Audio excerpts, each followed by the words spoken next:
Basically, I grew up in Penang eating a lot of multiracial kind of cuisine where Indian, Chinese, Malay, Peranakan. So what I'm trying to do, I'm taking an Indian food and mix with like lemongrass, galangal in a curry where you can get a familiar taste but it will be different. So that's how we stand for. We serve fresh oyster. They have two flavors to choose, either mango chili lassi and rasam granita, where rasam is one of my favorite soup. It always reminds me of my childhood. Here we serve in a granita form. There's one time this lady who is our customer, she never tried oyster. She's like, no, I'm not going to order this because she can't think Indian flavors with a fresh oyster. But I just tell her, it's okay, but I'll give you one, just try it. If you don't like it, I'll comp the entire bill. So when she tried, she's like, wow. She ended up order like 1 dozen. And I told her, no, that's too much, but just make it half. When I was 19, I decided I want to cook. My mom really hates that. She always thinks that it's a very hectic. You have to work very long hours. You always get burned on your hand. She wants the children have to be like engineer or doctor. I just said, okay, this is what I love. I want to cook. I moved to Singapore. I work in a lot of restaurants like Gisawa, Wakugin, where I really like ace my French techniques. My partner, both of us work together.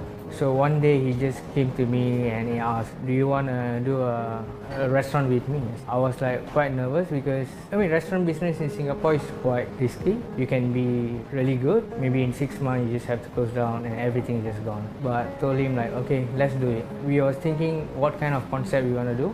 He just told me, you should cook Indian food. I told him that I never cook Indian food, but I used to cook a stuffed meal in Wakugin, Indian like home style of food. He said, you should do that, man. Next we have the chettinad chicken roti. I got this idea when I was traveling in India. So I went to this place called Chettinad where my grandparents from. Slow cooked chicken with a lot of onion and tomato and pepper until you got like a very rich flavor. Either you can eat with rice or roti.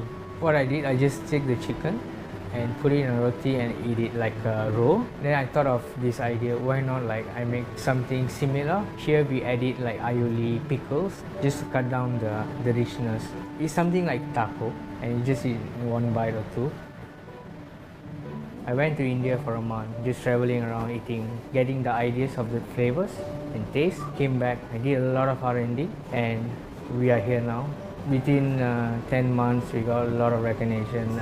Our team is, all of us are multiracial. We have Malay, Chinese, Korean. It's a very fresh thing for them. And at beginning, it's very hard for me to make them understand the flavors. But we sit down together. We always brainstorm. I love what I'm doing here. Cooking and serving food to people. When you see they're really happy and like they're really enjoying, I think that is the best feeling we have. For the butter mushroom naan, okay, butter chicken is you go anywhere in the world, you'll get, but we want to change it. We want to make it vegetarian version. We use a king oyster mushroom. We still keep it authentic flavor of butter chicken, and we grate with our like aged paneer cheese. It's really wow.